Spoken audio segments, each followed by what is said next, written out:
CVM News at 7 Wednesday headlines, courtesy of Heart NSDA Trust, Jamaica's Human Development Agency.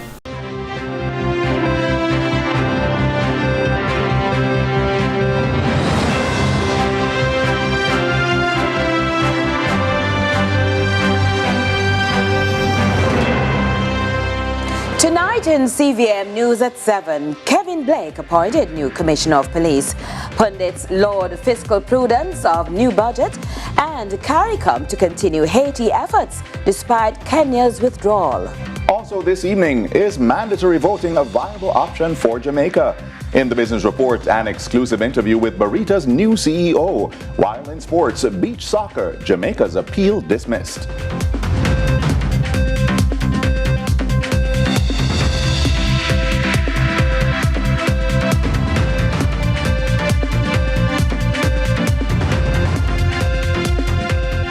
From Kingston, Jamaica, this is CVM News at 7. I'm Stephen McHugh. And I'm Carolyn Brown. It's Wednesday, March 13, 2024. Glad you joined us. 5 days before Commissioner of Police, Major General Anthony Anderson is set to demit office, a successor has been identified. The nation's new top cop was confirmed by the National Security Minister, Dr. Horace Chang, at this morning's post-cabinet press briefing. The announcement confirms the Police Services Commission's pick just 4 days after CVM News first reported that Dr. Kevin Blake had been selected. The search started and ended among the second most senior ranks of the 152-year-old Jamaica Constabulary Force, the JCF. Trisha Gay Kelly has this lead story on that development. Is DCP Blake's presence here a sign of things to come? Crime remains one of Jamaica's biggest challenges. Many men have tried to tame the monster. Very few have had favorable grades from the public, in which 9 out of 10 Jamaicans say they are concerned about their safety. Now it will be this man's job. Deputy Commissioner of Police Kevin Blake, PhD. Here he was just last week in Parliament Standing Finance Committee, prompting observations from the opposition and speculations from the public. Now it seems their prediction was not far off, since Dr. Chang confirmed at the post-cabinet briefing on Wednesday that Blake will replace the outgoing Commissioner, Major General Anthony Anderson. We had 4 deputies who I think were excellent police officers. They were interviewed, and the Service Commission identified Dr. Kevin Blake, who is among the younger deputy commissioners, as the best prospect to lead the force at this point in time.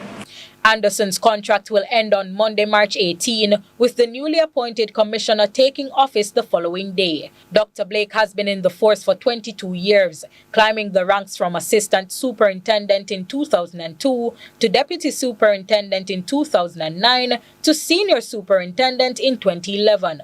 He then became an assistant commissioner in 2013, where he dedicated 7 years to the force and was promoted to deputy commissioner in 2020. 4 years later, and he's the new commissioner of police.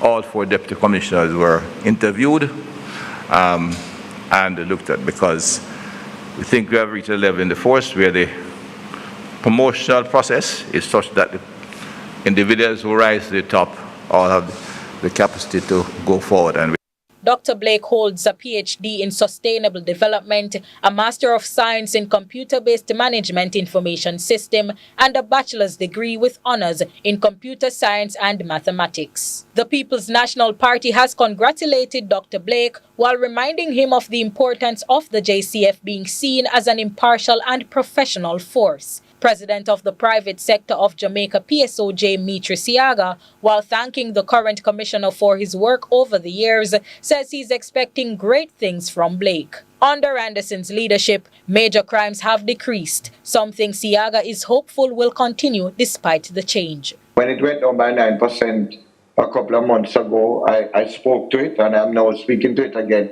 17% down. We're moving in the right direction. I think the things that have been implemented by the commissioner, I hope our new commissioner will continue them and have hit this similar success.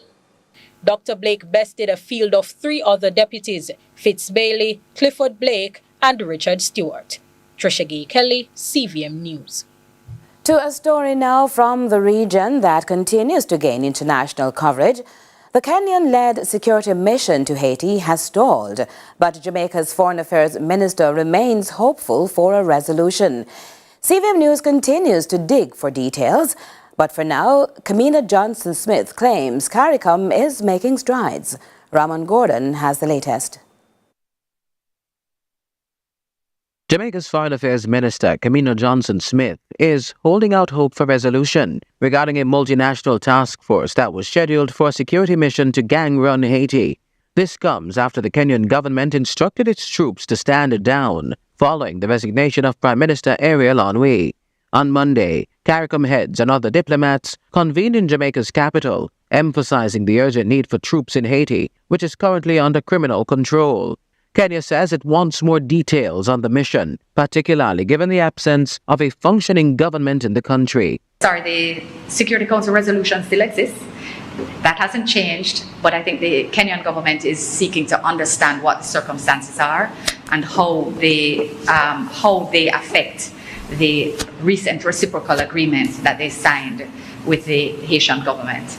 Despite Kenya backing down, Minister Smith says that CARICOM continues its work, although details of their efforts and a timeline of execution remain sparse. Also on the agenda is the matter of Haitian orphans. At least one Haitian opposition member and founder of political party Petit Haiti, or PAPA, Almir Francois, had cautioned against the government's plans to accept children from Haiti. Minister Smith sought to provide clarity on the matter. There is an orphanage that is run by a private charity in Haiti, and a local charity, the Mustard Seed Community, has been working with them for the past, I would say, year. It's private charity to private charity that is seeking to take responsibility for the care for these most vulnerable children. The region has failed to reach consensus on the Haitian refugee crisis. Jamaica is one of only a handful of Caribbean countries with a refugee policy. Smith says for now, the priority remains securing stability in Haiti. What you are speaking about is a symptom of the problem. We are trying to help Haiti solve its problems so that people are not seeking to leave. That is our aim. That is our primary aim and goal. Ramon Gordon for CVM News. On the heels of another election in Jamaica where voter turnout continued to trend downwards, there are now conversations around mandatory voting and if that is a path Jamaica should take. Experts weigh in part one of this report with Natalia Clark. Mandatory voting, already a reality in many democratic countries, including Belgium, Argentina, and Singapore. And with the reality of Jamaica's increasing voter apathy, policy, planning, and leadership expert Dr. Knut Thompson believes it's time Jamaica considers heading in that direction. Voting should be mandatory, because it is an expression of your duty as a citizen. Dr. Thompson argues it is not plausible to counter by suggesting this contradicts true democracy, as the government's duty is to implement measures that benefit the country. We don't choose to pay taxes. We have to pay taxes. We don't choose to drive on the left or the right side of the road. We must, or else we face consequences. People will see mandatory voting as some kind of communist state, some kind of a removal of freedom. But there are over 20 countries in the world, some of the most advanced countries in terms of their economic and social development, which have mandatory voting. But constitutional scholar Dr. Lloyd Barnett is firmly against this proposition. He argues not only does it infringe on one's liberty, but effectively criminalizes non-voters. What if they do not wish to vote for either party or either candidate or either proposition, the alternatives on the ballot paper, and they would wish something else or some other person? You're forcing them to adopt something which they do not favor. Noting Jamaicans' low compliance rate or unruly tendencies, Dr. Barnett adds the process may even see an increase in spoiled ballots as a form of retaliation. If they protest the compulsion by marking up the paper, the ballot paper, or, spoiling it, so that you introduce a factor that you can't control.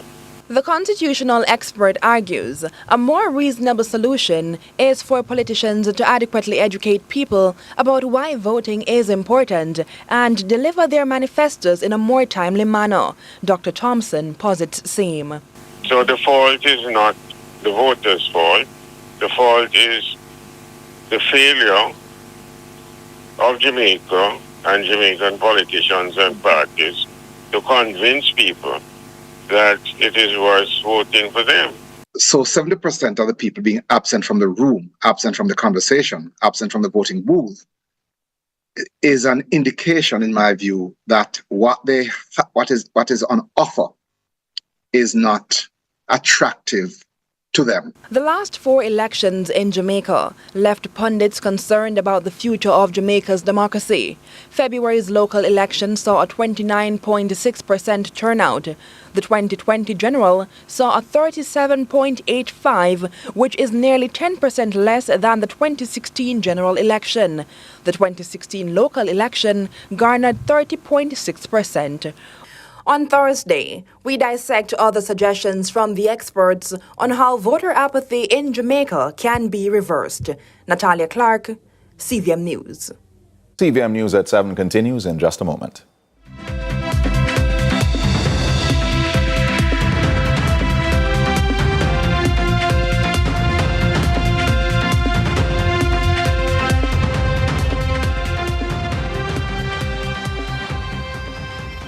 Seven Wednesday headlines, courtesy of Heart NSTA Trust, Jamaica's Human Development Agency. CVM News at 7 Wednesday, courtesy of elife.sagicorjamaica.com. Over 50% of businesses in Jamaica are owned by women. But there is still more work to be done to make the business world inclusive. I applaud Sagicor Bank for supporting women in business, for others to see what is possible for them. In today's world, women give you tips. They can tell you the good, the bad, and the ugly to make your journey a little easier. When we inspire others to understand and value women, we build a better Jamaica. What's your story? What's your sign? We're dreamers. Don't care what other people say.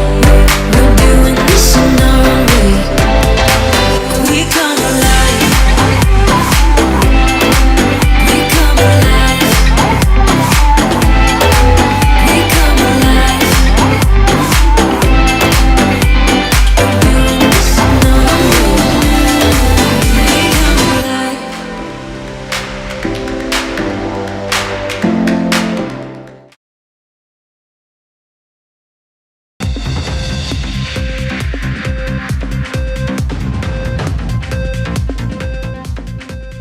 Welcome back.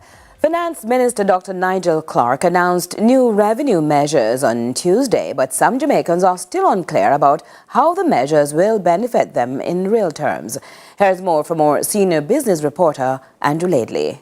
Before now, any imported item above $50 attracted an additional customs duty. That minimum threshold has now been doubled. Let's say you ordered Apple AirPods valued at $99. In the past, you'd have to pay the cost for the AirPods plus the additional customs duty. As of April 1, all you'll be required to pay is the cost of the AirPods. Finance Minister Dr. Nigel Clark explained the thinking behind this revenue measure during his budget debate presentation on Tuesday. So, all the declarations for a year, 20% of them are below $100, but they only generate 0.5% of revenue. It takes resources, Madam Speaker, to focus on that. Only delivering 0.5%. Where what we should focus on is a 99.5%, Madam Speaker. Increasing the threshold on imported items will result in the government forfeiting some $864 million in revenue. A similar increase will be implemented for personal and household effects, including things like clothing and jewelry. That threshold will move from $500 to $1,000. Relief was also announced for pensioners, with a new pension exemption to be set at $250,000. This means that Jamaicans 65 and older will save or retain $500,000 of their annual income. Think about a 70-year-old elderly person receiving an annual pension income of $1 million. This means the monthly payout is just over $83,000. With the pension and age relief exemption, that elderly person will get to keep about $41,000 or 49% of their monthly pension payout. We have $1 billion built into the budget to increase public pensions, public sector pensions. Right? What we're going to do this year is, because the people above the threshold are getting the exemption increase, let's just say that, right? What we're going to do is direct the $1 billion that we have in the increase to pensioners, to the pensioners who are earning less than $1.5 million. The pension and age relief exemption is applicable to all approved pension and annuation schemes, including the NIS. In terms of the reverse tax credit, if you've been working and paying taxes up to March 31, 2024 and earning $3 million or less, the government will pay you $20,000 cash. Any one of the 570,000 persons, what we are saying to you is that the government, Madam Speaker, may not be able to solve everything overnight. But we are listening to you, we are hearing you, we are responding to you, and we are prepared to use creative means that are used in other countries in the world to attend to your circumstances. Aside from that, all Jamaicans earning $1.7 million or less will now be exempt from PAYE, pay-as-you-earn, income tax. The increased income tax threshold puts $4,166 more in their pockets on a monthly basis. We're not able to deliver the large increase in the threshold in one go for the reasons mentioned earlier. But, Madam Speaker, that doesn't mean that we can't do it little by little, because it's an expensive thing. Right? Andrew Laidley, CVM News. Meanwhile, the business community is celebrating another year of no new taxes. This according to the private sector organization of Jamaica, the PSOJ. In addition to not announcing any new taxes, Finance Minister Dr. Nigel Clarke announced other incentives that pundits have described as fiscally responsible. Ramon Gordon has the details. The government has, for a 7th year, announced no new taxes. It's a move being widely embraced by the business community, according to accounts from President of the Private Sector Association of Jamaica, Mitri Siaga. The PSOJ boss was reacting to the Finance Minister's contribution to the budget debate on Tuesday, where, among other things, he announced plans to eliminate guarantor requirements for student loans, establish an unemployment insurance scheme, and increase the income tax threshold. This government, Madam Speaker, has always listened and always responded in a manner that protects and preserves economic stability while also acting in the people's interest. Madam Speaker, we will improve economic stability. We're best placed to do that. In recent weeks, economists had suggested increasing the income tax threshold from $1.5 million to $2.2 million. They argue it could restore consumer purchasing power to 2016 levels. However, the PSOJ is standing firmly behind the government's decision to be a bit more conservative. Listen, based on what the minister outlined yesterday, it's what we could afford. We moved from 1.5 to 1.7, and that's costing us $9 billion. So I think the minister's presentation was thoughtful, but most of all responsible. Social commentator Kevin O'Brien Chang agrees.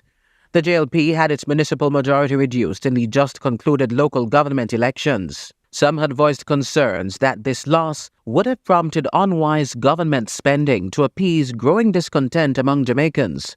Chang says he's pleased the government went in the other direction. My big standout was the sense of responsibility, the balancing of the long-term good versus the short-term political opportunities that the JLP may want to try and tell people, we're going to do something for you. You know, the JLP could be said to have lost the last election. They certainly dropped seats in the local government elections, and they might have decided to, run with it, even if it costs the country in the long run. They didn't go that route.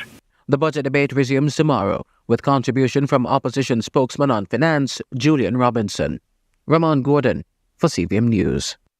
Some other news now. A 40-year-old woman identified as Shoshana Greenfield from Oxford Street, Kingston Central, has been charged with child stealing following Monday morning's alarming incident in downtown Kingston.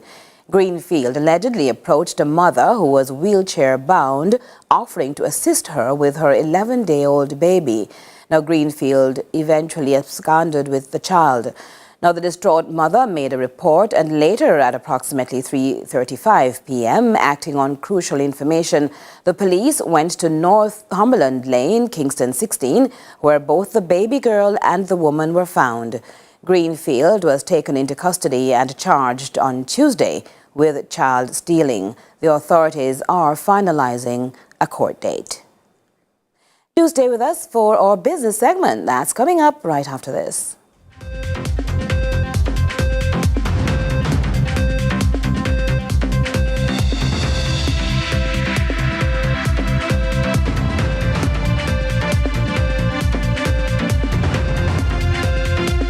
Once.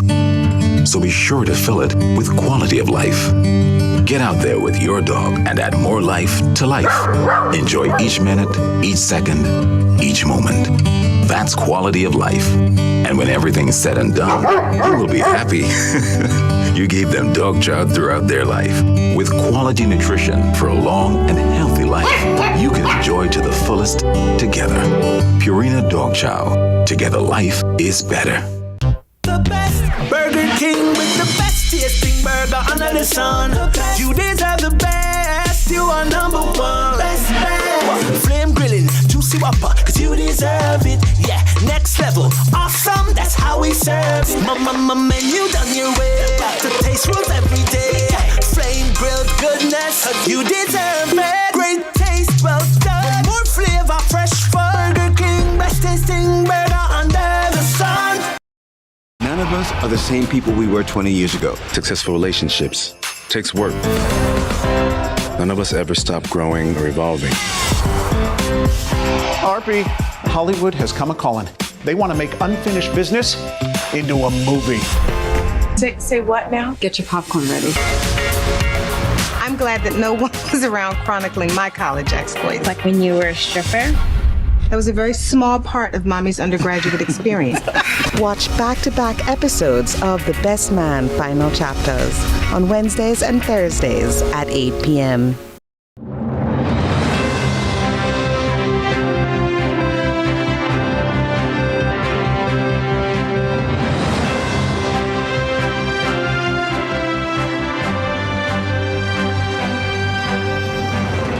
Welcome back. We now have our business report with Andrew Laidley. Business Report Wednesday is brought to you by the Grace Kennedy Financial Group. Grace Kennedy Financial Group. One group, one goal, helping you to live gracefully. In the business report today, armed with more than 40 years of experience in dealing with money, Burrito Investments is positioning for exponential growth, with new CEO Ramon Small Ferguson at the helm. In an exclusive interview with CVM's Business Report, Mr. Ferguson shared some of the objectives to be achieved under his leadership. We want to make financial services accessible to people who never thought that they could invest before. But separately, in terms of big picture, big idea, we want to be at the center of economic development. There's a lot of work to do in Jamaica, and it takes capital, and it takes ingenuity, and it takes, I think, companies like ours, investment banks, right? There are roads to be built. There are other key elements of infrastructure, energy, ports, etc., to really facilitate transformational growth in Jamaica, job creation, to attract capital from outside of the country, to really transform our country from what it is today, which is much improved, I think, in many respects from what it was maybe 10 years ago. Burrito went through 4 public equity capital raises, amassing $33.5 billion. The company has also done private offers and other things which are usual for investment banks to fund themselves. The new CEO has his eyes set on accumulating more capital. I speak to my stakeholders, they tell me that we're in the money business. That's my inventory, right? So, if I were, for example, selling furniture, I'd always be buying furniture. And because I'm in the money business, I'm always dealing in money. So, you can look out to see whether I'm going to be dealing in the money in the stock market, in the bond market, or so on and so forth. Aside from that, he said he's eager about new opportunities to be derived from bringing Barita's operations under a single financial holding company, along with Cornerstone Trust and Merchant Bank Limited. What the reorganization will do is that it will allow us to work in better step from a Barita perspective with our banking counterparts, right? So we will be able to exploit those synergies. So instead of having one conversation with me on the banking side and another conversation, or rather on the investment banking side, and another conversation with Dean on the banking side, you can potentially have one conversation with me and I can start telling you about the bank, right? So it will allow us to merge, so to speak, how we interface with our customers.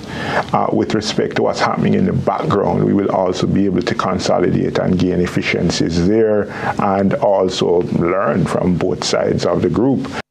Under Section 69 of the Banking Services Act, any group of companies which includes a deposit-taking institution and another financial institution is required to reorganize itself so that the financial institutions are held by a financial holding company. When quizzed about ambitions to transition into commercial banking, the new Barita Investment CEO had this to say. Cornerstone Trust and Merchant Bank is the only remaining merchant bank in Jamaica. And merchant banks have their advantages and features, but commercial banks also have their advantages too. So we are on a quest as our group mission states to continuously challenge the status quo. And anything that makes us more capable to do that, we will contemplate it in earnest and effect it as necessary. So I'd say to you that you can take from that what you will. And that's your business report. I'm Andrew Laidley. Business Report Wednesday is brought to you by the Grace Kennedy Financial Group. Grace Kennedy Financial Group, one goal, helping you to live gracefully.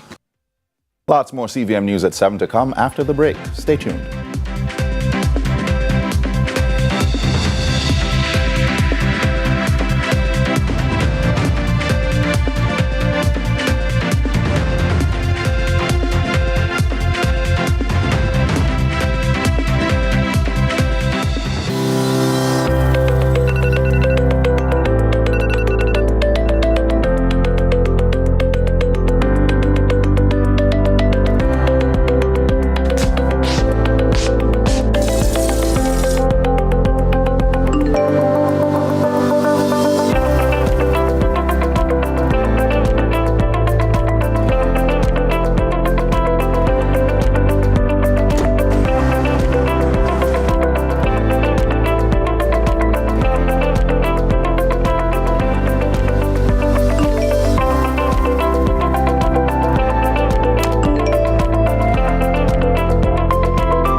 Steam it, fresh so me need it. Tilapia a real fish. Cook it up and make a roast it.